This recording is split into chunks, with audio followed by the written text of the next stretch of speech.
Welcome back to the Simple Questions Podcast. I'm your host, Dylan Carnahan. That was Strange Weather Lovers by Jakobins. That is spelled Jakobins. The band consists of Joe Bulens and Brett Pippin. Strange Weather Lovers is a song off of their recently released album, Dead Sea Drinkers. Make sure to check them out on all streaming platforms and find more information on them in the show notes for this episode. The question for this episode is, what was the Pine Tar game? A few things that you'll learn in this episode are the rivalry between the Royals and the Yankees in the early 1980s, the events surrounding the game, and what happened in the game. Before we get into our guest, let me give you a brief account of the Pine Tar game. On July 24th, 1983, the Kansas City Royals are playing the New York Yankees at Yankee Stadium. The Yankees are leading 4-3 in the top of the ninth inning. George Brett comes up to bat. Brett hits a 2-run homer to give the Royals a 5-4 lead. Pretty straightforward so far. Well, no it's not, because Brett is called out. Upon the request of Yankees manager Billy Martin, the umpires inspect Brett's bat for having an excessive amount of pine tar. For those of you that don't know, pine tar is a sticky substance that baseball players use to grip objects better. The umpires decide to call Brett out, and the home run is said not to count because of the illegal bat Brett used. Chaos and controversy ensues. This call is eventually overturned by the American League president, and the game has to be resumed on August 18th, at the point after Brett had hit his 2-run homer. Our guest was the Yankees pitcher who threw in the resumption of the ninth inning for the Yankees in the Pine Tar game. He played 10 seasons in the MLB, having played for the St. Louis Cardinals, New York Yankees, Cleveland Indians, Chicago Cubs, and Minnesota Twins. He is a World Series champion, having led the 1987 Minnesota Twins to win a World Series. He has over 20 years of broadcasting experience, announcing for the Twins, Rockies, and the Big 12 Baseball Championship. My former pitching coach, ladies and gentlemen, George Frazier.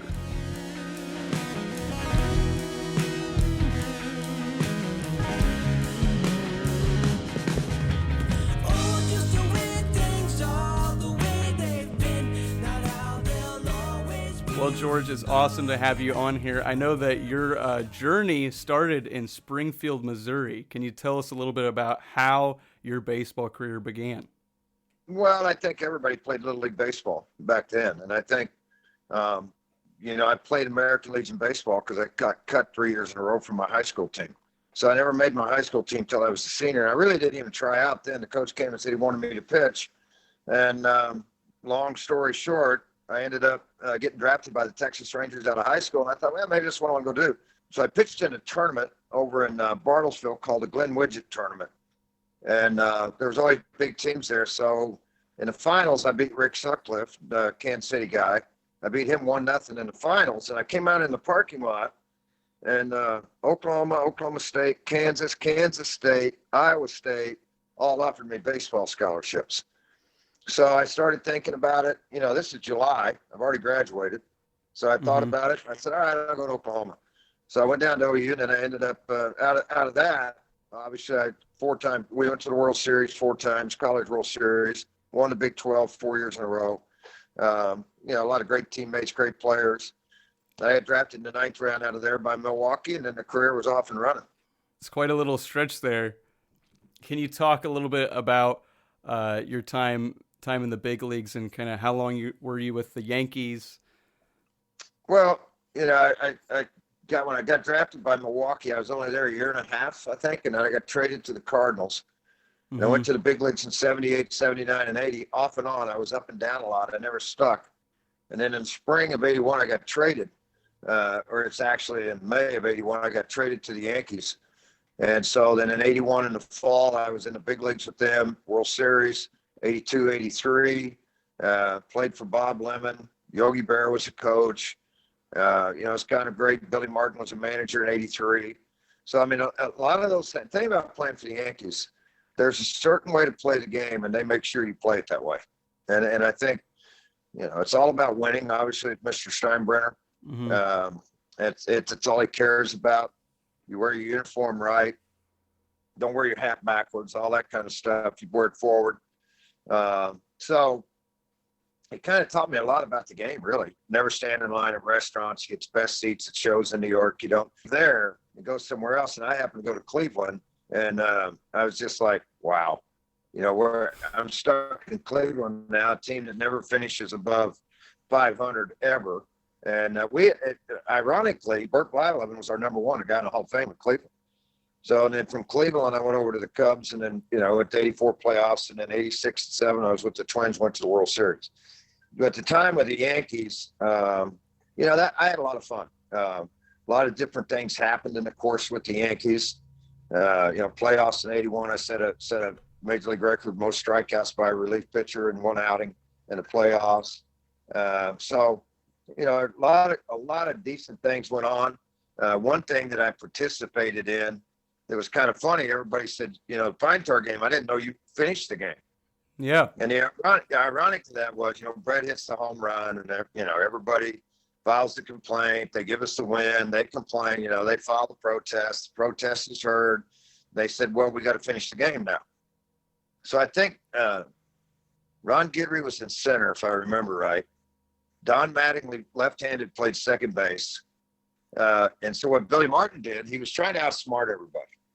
So Billy came out with to ask the umpire, did you see George Brett touch first base? Because we had a new umpire crew. Yeah. So he thought I could catch him. Every single umpire had an affidavit from the previous umpire stating they saw him touch first base.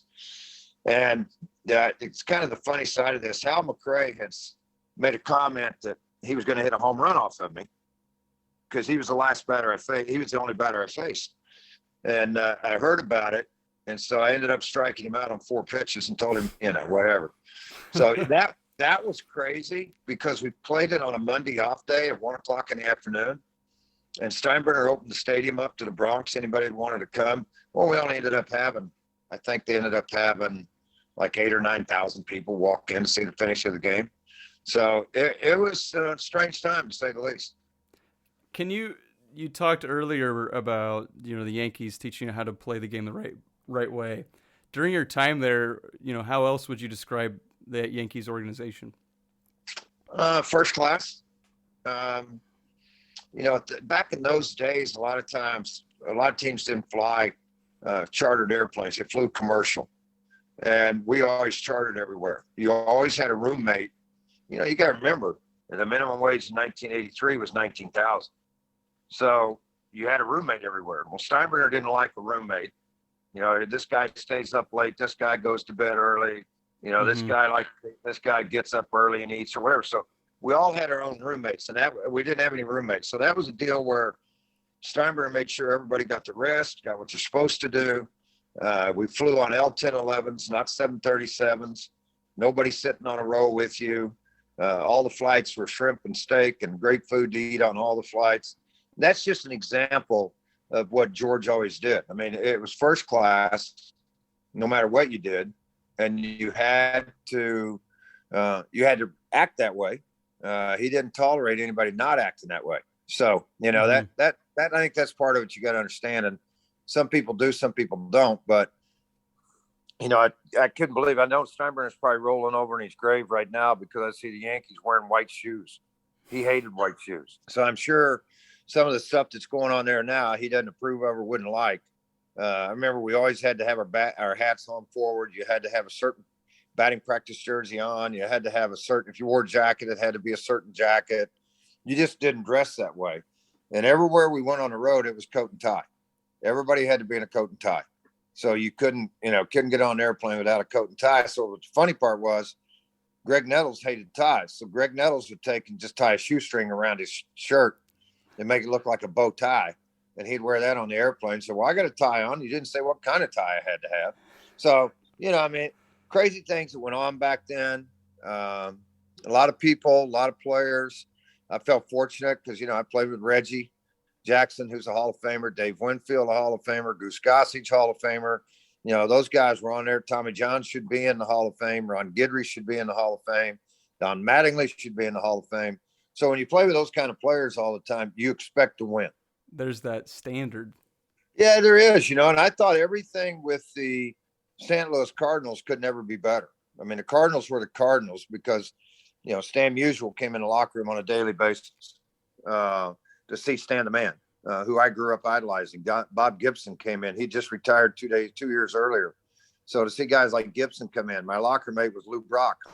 To be around it, I think today's players really don't appreciate the game of what the history of the game is, and to understand probably what a lot of these guys did in the game and the difference now. I'm in the Yankee locker room now. You got sushi bars, you got all this stuff, the health food everywhere, dietitians and all this stuff. And I don't think they recognize, kind of like golf, the newer club, the better balls, the hotter balls, the putters, everything are better now. And that's the way it is in baseball. Guys are bigger and faster, stronger. But they also have the training methods are much different. Mm-hmm. I mean, Dylan, I laugh because Hopalong Cassidy, the guy that was a running back at Ohio State, was our weight and strength coach. Well, all he ever did was jumping jacks and sit-ups. I mean, we didn't do anything. It was hilarious. I mean, we didn't lift any weights. We didn't go in and do all this strenuous stuff. And Hop would come out and say, all right, we're going to stretch. We'd stretch left, right, and do a couple jumping jack sit-ups. And then we'd sit around and talk for 30 minutes. He goes, all right, we're good. And we're like, okay, Hop, see you later. So, I mean, but George, being from Ohio, basically just took care of Hopalong Cassidy. He had a job for life. Mm-hmm. Actually, they had to show him how to put a baseball uniform on. He didn't even know how to put on a uniform. So it was pretty crazy. That is crazy. So during this time period, you kind of set the stage for kind of your experiences and how the Yankees were at the time. How would you describe the Royals organization in the early 80s? Well, I mean, I think the same thing, just smaller market, Mm-hmm. Thank God they didn't have iPhones and all that when we were playing. But, I think the Royals in general, with Brett and Wilson and White and all the great players that they had there, Darryl Porter, the great pitchers, Dennis Leonard, all of those guys, Lee Brandt, Quisenberry, their closer. It was always great battles with the Yankees all the time. And, of course, the Yankees at that time were a pretty good ball club, so they won a lot of games. And, it was weird because we had a big rivalry with the Red Sox, obviously, with Boston. But that rivalry became with the Royals, too, just based on what we did all the time, because both teams were really, really good. I can remember coming into the hotel in Kansas City at 2 a.m. There'd be 400 or 500 people in the lobby just to watch us walk through. They wanted to see the Yankees. I mean, it's crazy. You go to the ballpark, Seattle's drawing 800 or 1,000 a game. We show up, and there's 45,000 in the ballpark. So the Yankees, baseball benefited from the Yankees and how good we were and the players we had, not just in New York, but everywhere we traveled. And I think you could say the same thing about the Kansas City Royals. People wanted to watch George Brett play baseball. And there was that rivalry, as you mentioned, kind of between the Yankees and the Royals in the early 80s. Yeah, it was. All the different fights that went on. Nettles and Brett at third base had a big fight one year. I think George popped up and gave him a shoulder. Nettles popped him, and the fight was on. Yeah, there was always that intense rivalry for the games. But it was like playing college football on a Saturday afternoon in front of 100,000 people. It was that way every game, and that's what made it fun for me. I loved it. I loved warming up down the left field line in that little tunnel. It sounded like you're throwing 180 miles an hour. I mean, it's great. The loud pops, fans throwing beer on you over the top of it and everything.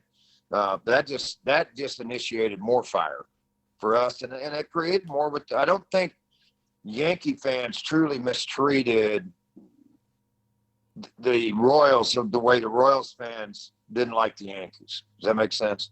Yeah. So that was pretty crazy. And what do you mean when you say that? What makes you say that?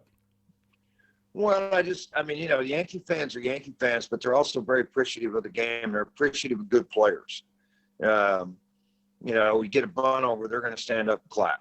Not necessarily. They did when I played. The Midwest fans were always good. Don't get me wrong. Royals fans and Cardinal fans were always good fans. But there always is that dislike for certain people, certain teams. And I think because of the rivalry It's like playing Kansas, Kansas State, Oklahoma, Oklahoma State, Nebraska, Oklahoma. There was always that rivalry of everything. So, and I think that's where, they yell names at you and try to distract you as you're warming up while you're going out to try to do your job at times. And a lot of Yankee fans lived in Kansas City too. So, I mean, we get a lot of that when we were there. Can you talk a little bit about that series that ultimately ended up with that controversial Pine Tar game? What was that series like leading up to that? Well, it was that was an afternoon game. Goose came in to pitch, but I'd have to go back and look to be honest with you to remember how the series was going. But it was an intense series because it was late. It was like I can't remember June or July that we played the game. So. And then we had to come back and play the suspended part of the game later on. But how it all happened and how they got caught was you can't have pine tar past the width of home plate. And so Greg Nettles had said something to Billy. And then when he did hit the home run, Billy went up to him and said, get the bat measured. It can't be any wider than home plate. And sure enough, it was from the handle past that grip area. So it was all the way up past the label on the bat, and that's actually that's what the rule states. But then they came back and said pine tar had no effect on the flight of the ball and all that kind of stuff. Yet they say now that pine tar has all the difference in being able to throw a baseball where you need to. How knowledgeable were players about that rule at that time? Oh, they didn't know anything about it. I think Nettles probably pulled that one out of the hat. Billy had somebody look it up, and then he made that decision to go ahead and create that. So, yeah, I don't think anybody was right on top of that going into it.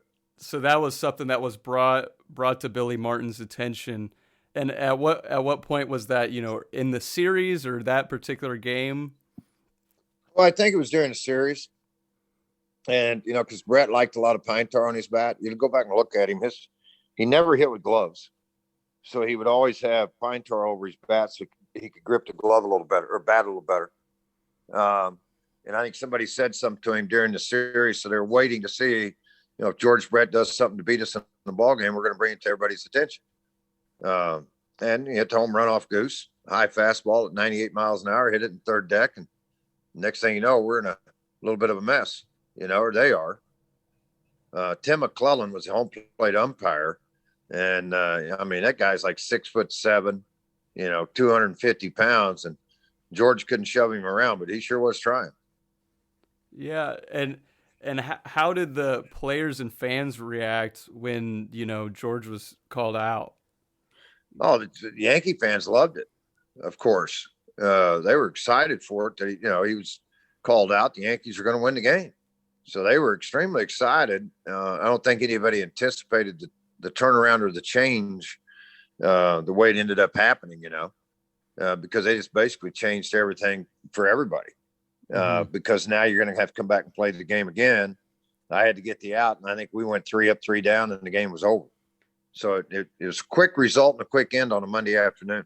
In the days after, that decision was made, that Brett was out, what was the media attention like? Oh, it wasn't as much as you would think it was. I mean, it kind of died down after a couple of days. After they went, okay, who told you this? Who told you that? Of course, Billy never revealed any of it to anybody. How'd this happen? How'd that happen? Not anything about it. Then a ruling came out that we were going to have to play the game, finish the game. So as soon as that happened, they okay, all right. And then we just waited for a date to be assigned by the league, and then we played that game out. How did the clubhouse view the decision being overturned? Oh, I mean, they were just like, all right, well, let's go play the game. At the time, this is June or July, and we're playing it August. I think August 10th was the replay of the thing. So nobody really cared. I mean, we didn't even really think about it until that time when it was time to play the game again. And quite honestly, I think at that point we were 1 or 2 back of Baltimore at the time, and Kansas City was leading their division. And we honestly, we probably didn't think a whole lot about it. That was a long time ago. That's 40 years ago. I know there was kind of some legal, grumblings about replaying the game. How certain of you were you that you were going to play that day? Well, I think when the league came out and said, eventually at one point they said, no, we're not going to replay the game. Then they came out and upheld the appeal. And the thing was, we weren't going to replay the whole game. We were just going to replay the third out of the inning and the top of the ninth, and then for us to hit in the bottom of the ninth and go forward. And so that's kind of what they had said. So really wasn't any a whole lot of legality to it. I mean, Steinbrenner fought it a little bit, but once the league said, no, you're playing, that was kind of the end of it. And going into that, resuming that game, you had mentioned kind of how the lineup was a little wonky. What was the rationale for having a starting lineup like that? Because what happened, Omar Marino was out of the game, so we had to have a center fielder, and Guidry's probably the best center fielder we had anyway. So Guidry was the center fielder. We had to move a guy over to first because guys had been pinch hit for, other guys had gotten hurt. They weren't on the score because you had to go by the scorecard from when the game was suspended to replay the game. So there was guys that had pitched the day before, couldn't pitch. There was guys that had played 7, 8, 10 days in a row, needed an off day. And quite honestly, Billy thought it was kind of a farce. We even had to play the game. So that's why he put the lineup together that way. You're saying kind of the culmination of Billy seeing it as a farce, in addition to you had to play that roster from that game. Right. So it was just, it was kind of one of those deals. I don't think Martin really wanted to play the game. Quite honestly, I don't think he wanted anything to do with it. Then as it turned out, he ended up, we had to play the game, and it was like, all right, well, you guys making a mockery out of this. I'm going to make one out of it. And that's kind of what he did. Yeah. And what, you're on the mound for the Yankees when they resumed that game. What were you told before you went out? Well, they just told me to go get an out. I mean, I was actually in the bullpen, and me and one other guy, I think it was David LaRoche, were the only ones left that were eligible to pitch in the game. Everybody up, because you got to go off the previous scorecard. And so the two of us were the only ones that had been eligible, and I hadn't pitched for a couple of days. So Billy just came in and said, hey, you're going to start the ball game, pitch the ninth. I said, okay. And that was kind of the end of it. And I just went down to the bullpen and got loose and then came in and started again. So there was no national anthem. There was none of that because we'd already had all of that. So it's just the continuation of that ninth inning. Really? So it was really just like you said, a continuation. There's none of that showmanship that you get at the beginning of a baseball game. No. So, everybody just kind of jogged out to positions. I got loose through my 8 warm-ups, threw 3 to McCray, struck him out. And I think we came in and went 1, 2, 3 actually, and the game was over and everybody went home. So a game that started at 2, I think it was over by 2:30 and everybody was on their way.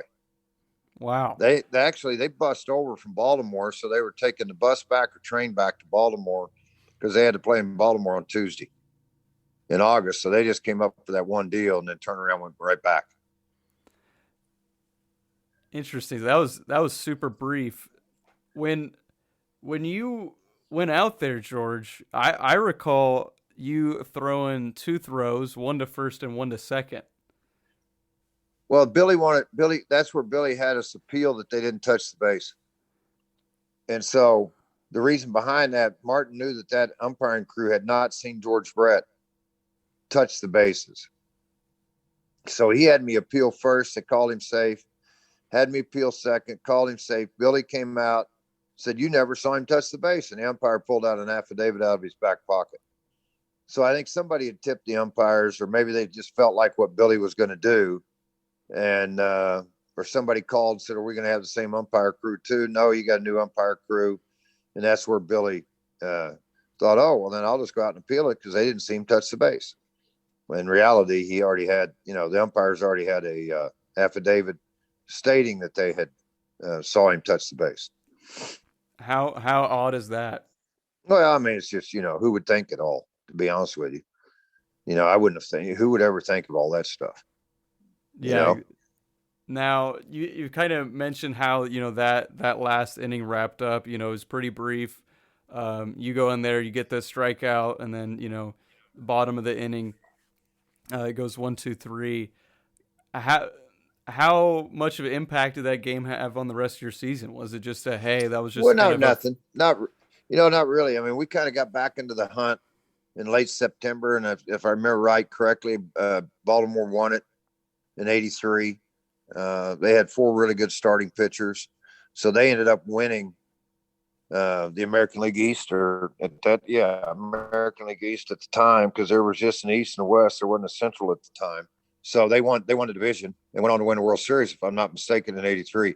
So that game had no effect on us going down the road. You can always look back through a season and say, well, man, if we'd have won these 2 games, or how did we ever lose to Cleveland? Should never lost to them. We should never lost to this team. But you can't do that. You go back and you start trying to recount the whole season, and did one game have an effect on the season? I don't think that game had an effect on us.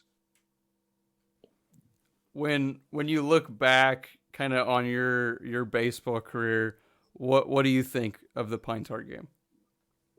Well, just part of history. A strange game, strange history, strange part of the game, all the above. So, yeah, I mean, at the time it was just nuts. People today, still today, from New York Times, New York Post, Daily News, about every 3 or 4 years, they'll call and, hey, you want to talk about the Pine Tar game? And I go, not really, but I will if you need to. So, we talk about it. Somebody brings it up. I know that I don't know how many years ago it was. Excuse me. I did a Dan Patrick show, and he wanted to talk about the Pine Tar game. And it was funny because when I went on air and I said, what's the matter? You couldn't get a hold of Guidry or anybody else? And so I was doing a broadcast in Denver at the time. So, but he did that. And we just sat and talked about it. And, yeah, I mean, people think it's something interesting in history this time of the year, and they want to visit about it. Yeah, it is a little fluky. It is a little weird. It's interesting, a World Series champ like yourself, that played for all those great teams, and then you're a part of, this oddity of baseball. Yeah. Oh, I know. It's but I think you think about it. You played in college. You understand. You went to the park and you go, how many times you sit in the dugout or down in the bullpen, you look up and you go, well, I've never seen that before. I mean, it happens all the time. You go to the park every day, you're going to see something new every day. I mean, it's just crazy how it works. And you play the game long enough, and I was around it 13 years and then 25 years as a broadcaster. So, you put all that together, 38, 40 years of this thing. I've seen a lot on the game that's strange, just like the Pine Tar, and other things that I thought, well, yeah, that probably should have happened. So, it's a crazy game. It's a fun game. I love doing it. Love being around it. And of course, as you very well know now, one of the things I love more than anything is just helping kids out and help them further their career, whether it ends in college or whether it ends professionally or in high school. It doesn't really matter, as long as I felt like I've helped that kid somewhere down the road, or that player, to become a little bit better. Yeah. Well, I like to thank you for, what you and Parker had done for me with my baseball career. So thank you for that. And also thank you for, being willing to come on and talk about your experiences, in the Pine Tar game. Well, Dylan, it was kind of fun. I'm gonna address what you said, and you're more than welcome for the help I gave you. But it's all about connecting dots, getting together. Your ability was there, and I think that's one thing I see in kids. Your ability is there. Now I need to get you to trust your ability that you can get people out. And I think mentally that's where I kind of convinced you my stuff's good enough. I can do this. And you were very dedicated, driving 3.5, 4 hours all the way to Tulsa, Oklahoma to do it. A lot of kids aren't that way, but you were. And obviously, you got a little scholarship money. You got to play college baseball, and here you are out in the real world making a good living. So those are the success stories I like to see. And as far as doing the podcast, I love doing it with you. It's been fun. Been fun talking to you.